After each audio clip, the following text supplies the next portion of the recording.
চাদরে স্নেহ আর আদরে জুড়ে থাকো পৃথিবী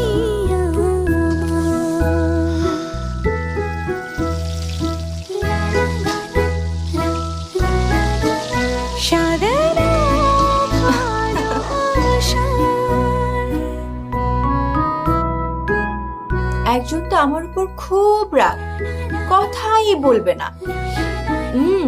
মনে হচ্ছে নুডলসটা আমাকে একাই খেতে হবে। এসেছে দেরি করে, আবার মিস্টার নুডলস খাচ্ছে একা একা। স্পেশাল মানুষদের জন্য মজাদার ম্যাজিক মশলা ফ্লেভারে মিস্টার নুডলস। মিস্টার নুডলস, স্বাদ নাও ভালোবাসার। শোনো,